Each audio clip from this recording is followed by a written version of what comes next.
hay un importante peso de un concepto arqueológico de la presentación de lo que para Huntington era España, o quería mostrar, ante su pregunta, creo que es, ¿qué es España?, es utilizar precisamente ese criterio arqueológico y antropológico, o sea, presentar una cultura por su cultura material, diríamos, ¿no?, utilizando términos arqueológicos, es decir, y eso creo que caracteriza el coleccionismo de Huntington en su integridad, en su diversidad y además en abrir nuevos caminos desde el punto de vista del coleccionismo, como es la cerámica popular, como son los textiles, como son el trabajo en hierro, por ejemplo, el ironwork, ¿no?, el trabajo en hierro, la forja del hierro, ¿no?, las rejerías, etc.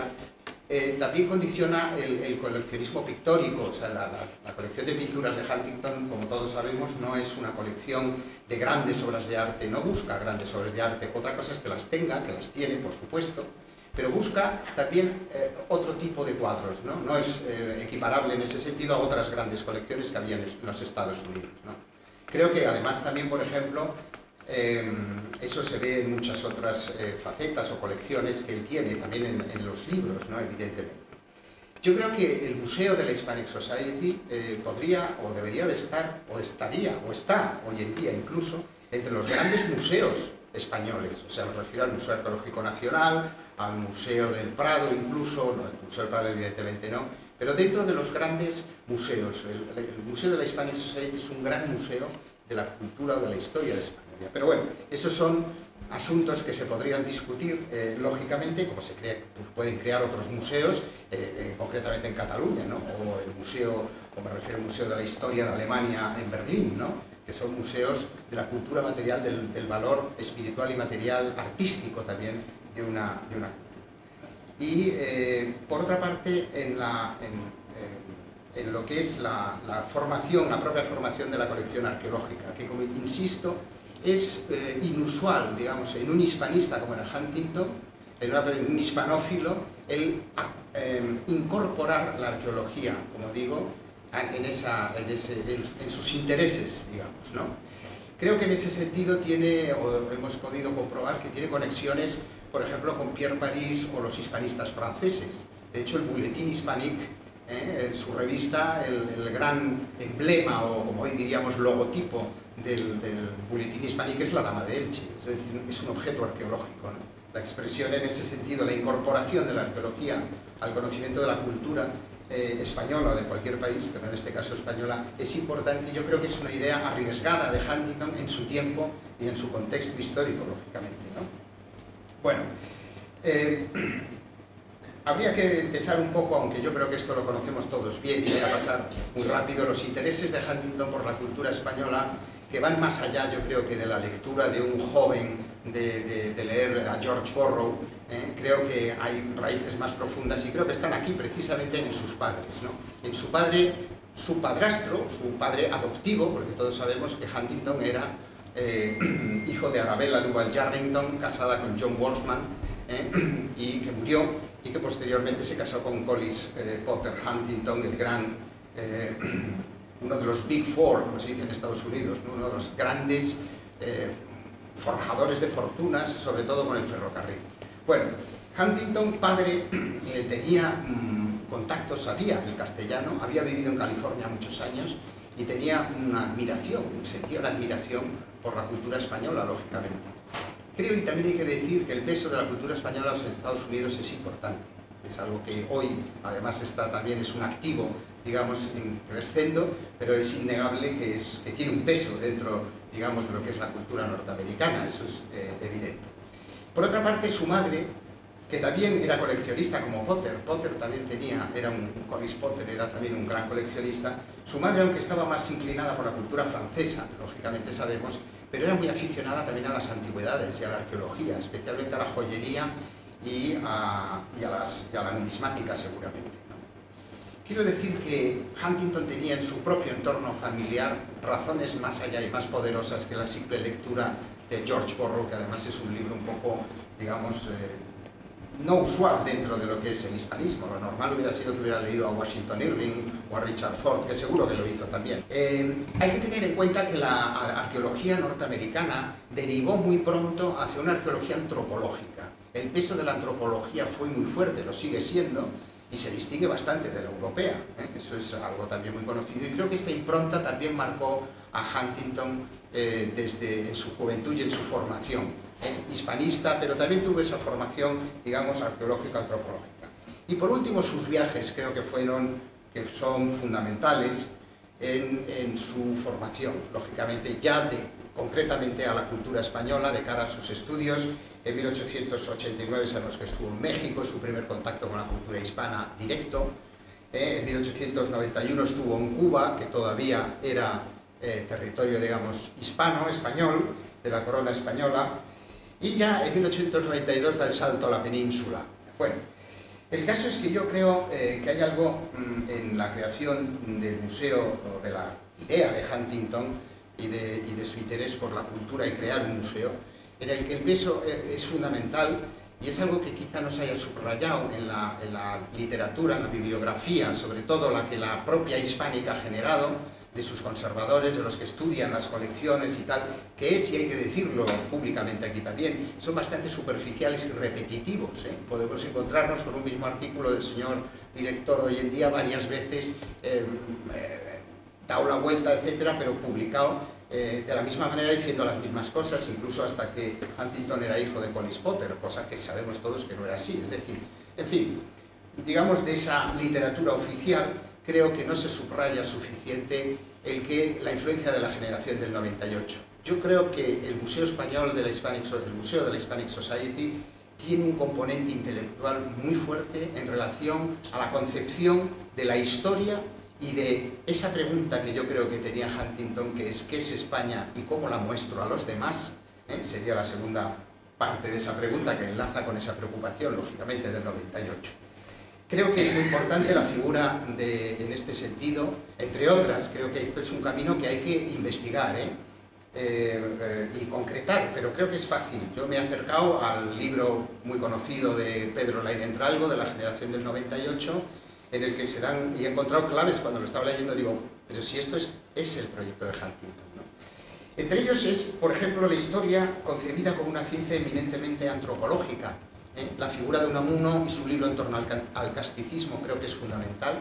Este concepto de la intrahistoria, ¿no?, del Volksgeist alemán, en el fondo creo que Huntington era un neorromántico, por decirlo de alguna manera.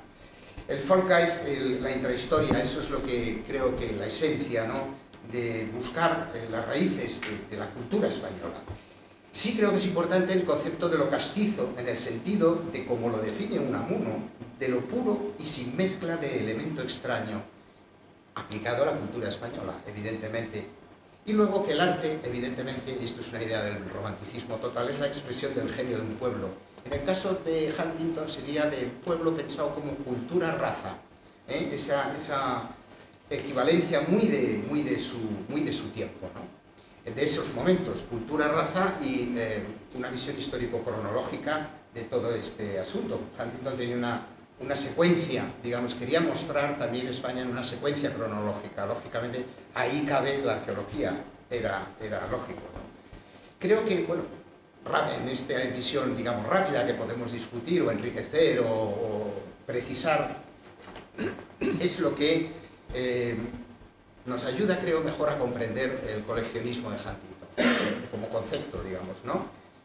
Ya he dicho su interés por la cerámica popular, los textiles, los trabajos en hierro, y un componente muy importante, creo también en este sentido, que es el corpus fotográfico que él quiso hacer, ese corpus que él empezó personalmente a hacer y que seguramente ahí está la idea. Y si uno se da cuenta de esas fotos de Itálica, fotos de arqueología hay de gente trabajando.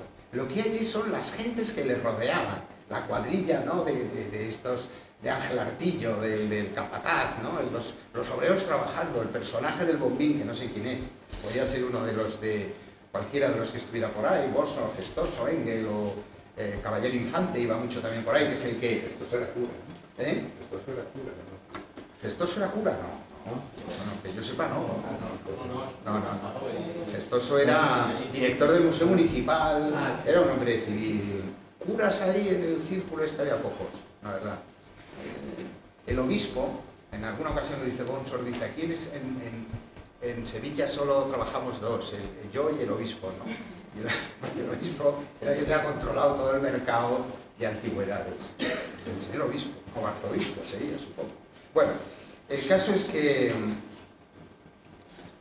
bueno, este era un poco para enmarcar estos comienzos y, bueno, no me voy a detener aquí, ya ha hablado José María de ello, pero subrayar una vez más que Itálica es importante para Huntington en muchos sentidos. Huntington ya viene con la idea de que quiere hacer una excavación. Él ya viene de antes, no sé, en Sevilla no había estado, no sabemos muy bien quién, con quién, pero el caso es que cuando llega a Sevilla y por qué quería hacer una excavación, yo creo que las facilidades que le habían llegado para excavar en España, que no hay una legislación en concreto, que bueno, uno puede excavar como si estuviera, quizá hubiera más legislación en Turquía o en Egipto en esos momentos, o en Grecia, que en la propia España. España en ese momento era un chollo, no vamos a negarlo, ahí estaba el señor Bonsor también, el propio Engel, que son los que con él contactan. Esta foto es una foto de Huntington, hecha también, conservada en la Hispanic Society, de Bonsor y de Engel, en el Museo de Carmona, museo que Bonsor había fundado allí, primer museo de sitio que se hace y se organiza en España, el Museo de la Necrópolis de Carmona, ¿no? Esta gente trabajaba, Engel trabajaba para el gobierno francés, era un señor en misión arqueológica en España, como él decía, de hecho publicaba lo que iba descubriendo y tal, pero bueno, esa misión era muy amplia y le daban, digamos, carta blanca para todo. Me refiero para comprar, para organizar excavaciones, etcétera, etcétera, como hizo en Osuna, como hizo en Almerinilla, el propio Engel, o como ya había hecho en otras ocasiones, y como hizo en Itálica, que se las pasó a Huntington. Es decir, bueno, a mí no me interesa esto, aquí no hay nada. Engel venía especialmente a trabajar sobre la España prerromana, que era lo que les interesaba a los franceses en ese momento, en lo que también ya estaba Bonsor también, pero parece que Huntington seguía todavía, digamos, en un ámbito más tradicional, sobre el mundo romano, hispano-romano, que tenía quizá más prestigio. Hay que decir también que el mundo prerromano en ese momento en España se conocía muy mal, se habían hecho muy pocas excavaciones y precisamente Bonsor o Engel o Pierre Paris son pioneros en estos trabajos, ¿no? Bueno, la figura, como digo, de Bonsor, de Engel y de Gestoso también, Gestoso desde un principio es y fue y continuó siendo un activo agente de Huntington, vendedor, las cartas están ahí, se sabe que hay ofrecimientos, lo que pagaba, lo que no, y Gestoso era un personaje que era, digamos, del staff oficial, era funcionario, había estudiado en la escuela diplomática, era conservador del museo, era director del Museo Arqueológico de Sevilla, municipal de Sevilla, era miembro de la Comisión de Monumentos, etcétera, o sea, era una persona integrada en lo que se supone son las personas encargadas de la salvaguarda y protección del patrimonio, pero que no dejaba lugar para que pudiera, pues, vender algunas cosas a su amigo Huntington. Hubo varias propuestas de la Wishow que quería excavar en Medina Zahara. Quería hacer una excavación ya de tú te llevas tanto, yo me llevo tanto, o sea, en plan concesión total, pero a la que Huntington se negó a colaborar, ¿no? Por informes del propio Bonsor, que hacía como de comodín, en el que vamos a proponerle esto a Huntington, pero luego por detrás estaba diciéndole que no. En fin, las cartas son interesantes en ese sentido. Bueno, Ariza es otro de los que conectan pero, como digo, los importantes van a ser Bonsor, Engel y, como digo, Gestoso, de lo que va a ser la formación de la colección arqueológica. La colección consta de 2.141 piezas aproximadamente, ¿no? Hay muchas que no tienen realmente interés, que se han descartado a la hora de publicar, pero digamos el grueso, las que tenemos ahora mismo en nuestra base de datos son 2.141. La colección se forma en dos fases, antes de la ley de 1911 y después de la ley de 1911, que como vemos, bueno, algunas son, ya están dentro digamos, de la ilegalidad, por decirlo de alguna manera. Lo demás es todo absolutamente legal, son colecciones privadas. Huntington es muy amigo de comprar colecciones de golpe. Grandes colecciones, compro 2, 3 colecciones y ya tengo una super colección, ¿no? Es una de las maneras de actuar de Huntington respecto a la arqueología.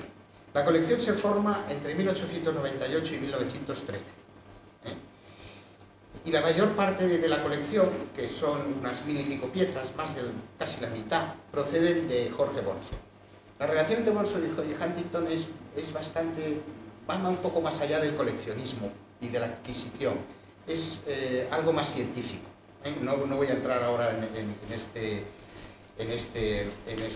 estos detalles, pero era más seria, digamos. Y Huntington además le ofrecía a Bonsor la seguridad de que esas colecciones jamás saldrían de la Hispanic Society, como así ha sido. Es decir, en eso sí que podemos constatar que todo lo que vendió Bonsor, que lo conocemos porque Bonsor tiene a su vez listas con precios detallados de lo que vendía en cada lote, todas las piezas están allí, no se ha perdido ni una, se han podido deteriorar, romper por la disposición que tenían, pero están todas allí. La primera, digamos, grupo de objetos arqueológicos que tiene Huntington son las de sus propias excavaciones, más un pequeño lote que le compra a Ariza. Ariza estuvo involucrado en lo que fue los bronces de Osuna, también la compra, como digo, él se las daba de arqueólogo, pero lo que era realmente un anticuario comerciante, en el que momento que salía algo lo compraba. Bueno, la colección de Ariza son unos pequeños vasos romanos, no tienen mayor importancia ni interés. El primer golpe, digamos, que da Huntington, importante, es la compra numismática, en este caso, de Rafael Cervera Arroyo, que era el famoso médico, y de Francisco Codera. Son las dos mejores colecciones que había probablemente en ese momento en España numismáticas. Y las compran las dos a la vez en 1902. Eso lo sabemos. Todavía Huntington, yo creo que no está convencido del todo, lo digo por cartas luego con Bonsor, de incorporar o de tener una colección arqueológica, más allá de lo que él ya tenía de Itálica. Y pongo aquí la Artemis, porque la Artemis de Itálica es posible que la comprara en esta primera instancia. La escultura había sido publicada por Antonio Delgado en el nuevo método, en el famoso nuevo método. Hay unos dibujos en el que sale esta Artemis que pertenecía a un tal Manuel Almonte. Y hay una foto de Huntington antes de la fundación del Museo de la Hispanic Society, de su despacho, en la que aparece ya la Artemis encima de una mesa al lado de su escritorio, ¿no?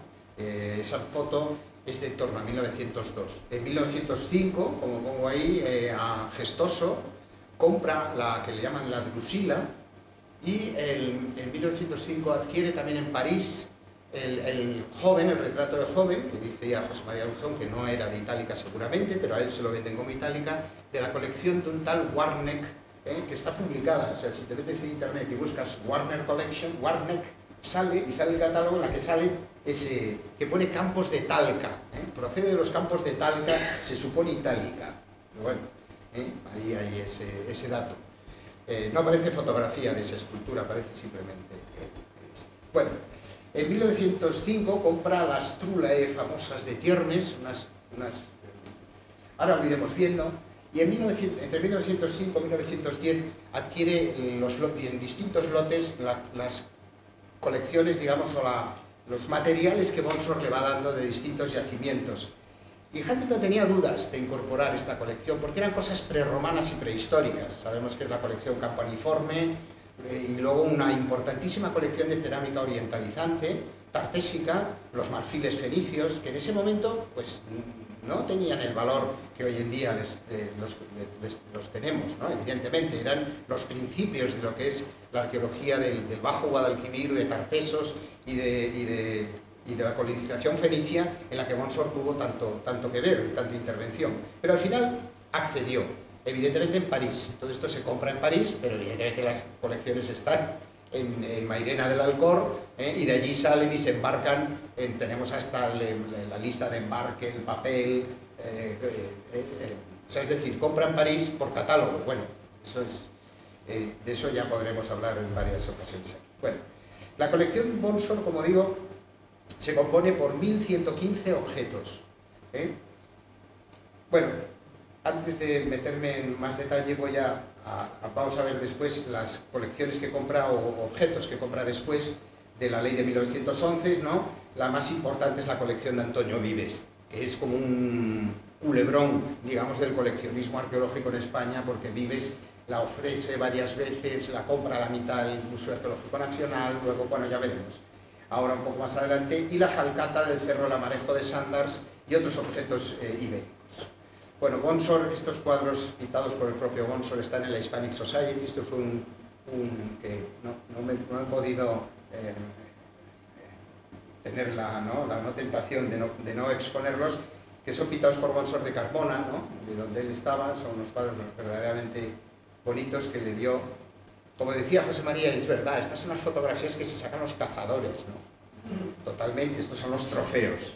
Aquí vemos el cazador con sus trofeos, y esta gran parte de estas piezas que salen en esta fotografía, todavía hecha en el Museo de la Necrópolis de Carmona, están hoy en día en la Hispanic Society. Como digo, la colección campaniforme, que es estupenda, la serie de los marfiles fenicios como representación de esa cultura orientalizante, y una importante y estupenda colección de vidrio romano que completa la que ya tenía Huntington de Itálica. Bueno, como digo, Bonsor vendió estos objetos a Huntington, que son unos 1115 según nuestro catálogo, más dibujos arqueológicos. De hecho, la primera venta que le hizo Bonsor a Huntington fueron los dibujos de la necrópolis de Carmona, que luego más tarde publicó Huntington en 1930 como el sketchbook de la necrópolis romana. En conjunto, aquí vemos, superan ligeramente las 54.860 pesetas. Los distintos lotes, según los años, como digo, tenemos al detalle toda la relación de objetos que fueron vendidos por Bonsor a Huntington y que constituyen, como digo, el grueso de la colección. La segunda colección, como digo, es la de Antonio Vives, de importancia. La mayor parte son bronces, y en su mayor parte romanos, aunque también los hay visigodos, incluso algunos prehistóricos. Vives es quizá uno de los anticuarios o los expertos anticuarios españoles, yo creo que más famosos de su tiempo. Lo digo por relaciones, no por su labor arqueológica, que fue bastante corta e importante en algunos casos, como su catálogo de moneda árabe, o las excavaciones de Puig des Molins en Ibiza, ¿no?, de la necrópolis cartaginesa, pero poco más. O sea, verdaderamente su contribución intelectual a la arqueología no fue. Ahora, te lo encuentras constantemente como agente, como intermediario, como vendedor. Por ejemplo, él fue el que intervino en la venta de la colección de Rafael Cervera. El intermediario fue Vives. Solo existe en la Hispanic Society una carta de Vives, desde 1902, en la que Huntington le da las gracias y a la vez le dice que, bueno, que cuando vaya a España verá su colección. Se refiere a la colección de bronces, que yo creo que Vives ya en ese momento le ofreció a Huntington por primera vez. Luego el tiempo pasó, sabemos que, bueno, para no hacer la historia larga, Vives ofrece su colección al Estado, al Museo Arqueológico Nacional, para su adquisición. Previamente esta colección había sido estudiada por José Ramón Mélida y publicada en parte en la revista Archivos, Bibliotecas y Museos. Y Álvarez Osorio de repente el director entonces se hace una valoración de la colección y se valora en 120.000 pesetas por 839 objetos. Es claramente un precio bastante alto, ¿no? Lógicamente, si comparamos con lo que Huntington pagó por lo de Bonsor, que era más variado y más interesante, quizá. El MAN, al final, el Museo Arqueológico Nacional, como sabemos, compró parte de esa colección que le interesaba, por la que pagó 50.155 pesetas, que se hizo además por suscripción popular, en la que no se consiguió gran cosa y en la que el propio Huntington contribuyó con 1.000 pesetas. El rey de España, Alfonso XIII, fue el primero en poner también otra cantidad similar, creo, a la del propio Huntington. O sea, Huntington pujaba o ponía casi como un rey, ¿no? En fin, el caso es que al final se compró, quedaron una parte que la adquiere un anticuario de París, pero eso no es nada más que una mera transacción para que Huntington la compre en París, sobre todo, ahora sí, teniendo en cuenta que ya estamos en 1913, hay una ley, una legislación, esto parte la ha comprado él, y es una colección que sale fuera de España sin ningún problema, vamos, bajo esta vía, que era cómo se organizaba o se hacía el negocio, digamos. A este anticuario Meunier, que no he podido averiguar su nombre completo, es el que Huntington adquiere. No sabemos por qué cantidad, no hay y fueron en total, según tengo yo aquí, 239 objetos. En realidad debería de ser 288, hubo otros que se perdieron por el camino. La colección es interesante por algunas piezas que tiene, como un vaso griego, un oinocoe griego, y otro vaso también tartésico, creo, romano, tartésico, y algunos otros bronces romanos de interés, pero vamos, tampoco es algo así. Lo que sí es curioso, porque me he detenido a mirar la procedencia de la mayoría de estos objetos. Los hay de muy dispares, pero casi todos proceden de la provincia de Jaén. Jaén, curiosamente, sigue siendo, o estaba siendo, digamos, expoliada, tanto como hoy en día, yo creo. Hoy en día muchas cosas aparecen, salen de Jaén, ¿no? Jaén es una constante, o por lo menos procedencia de objetos, que ¿de dónde viene? De Jaén, ¿no? Esto es curioso, ¿no? En cualquier caso, también de Menorca. Bueno, es curioso cómo se forma la colección Vives. Sabemos yo ahora no voy a entrar en esto, lógicamente, porque estamos aquí tratando de Huntington, pero en lo que es el coleccionismo arqueológico es muy interesante porque Vives hizo hacer dibujos de cada pieza.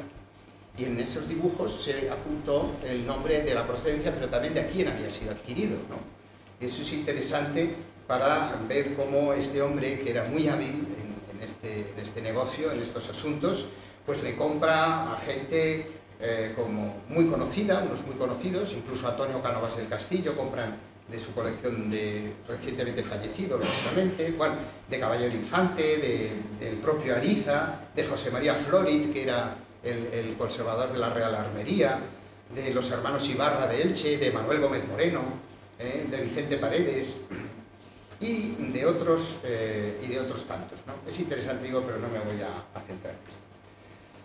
También en la colección de Huntington figuran pocas piezas. Este hombre, ingeniero de minas inglés, trabajó en Linares, en una compañía inglesa de explotación minera allí. Horace Sanders, muy conocido por sus trabajos y por ser uno de los primeros descubridores de los santuarios ibéricos de Sierra Morena, ¿no? Castellar de Santiesteban y tal, que luego se excavaron por parte de las comisiones de investigaciones prehistóricas, Cabré, Ignacio Calvo y otros, hicieron excavaciones, pero digamos el primero que excavó allí fue Horace Sanders, que ya se conocían algunos otros sitios, etc. Bueno, Sanders donó a Huntington, le regaló, fue un regalo, aquí no hubo ni venta absoluta ni nada, pero bueno, forman parte de la colección arqueológica.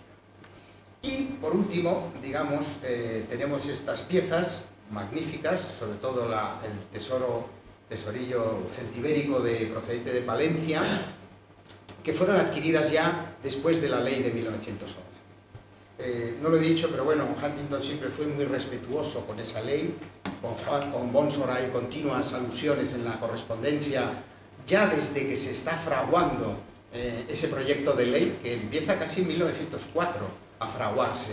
En 1904 se conocen ya los primeros pasos para que las Cortes, los señores diputados vayan haciendo un proyecto de ley, etcétera, hasta que, bueno, se concreta en el año 11, tardó bastante tiempo. Quizá vengan por ahí esas alusiones de Castillejo para activar ese importante asunto, ¿no? Y estas otras de aquí de la derecha son las Trulae de Tiermes, que también proceden de un hallazgo fortuito que se les vende a un anticuario. Estas piezas las adquiere un anticuario de Segovia, bien conocido, Nicolás Duque, era un hombre que estaba también en contacto con los investigadores.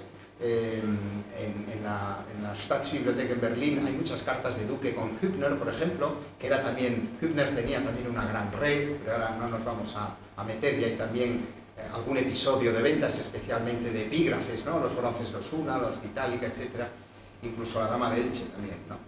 Pero como digo, estas piezas son adquiridas ya y son prácticamente las últimas que Huntington adquiere y que forman su colección arqueológica. Decir, por último, que la propia colección de Huntington, que conforma ya todo el conjunto de lo que hoy en día posee la Hispanic Society, tiene en torno a unas 500 piezas.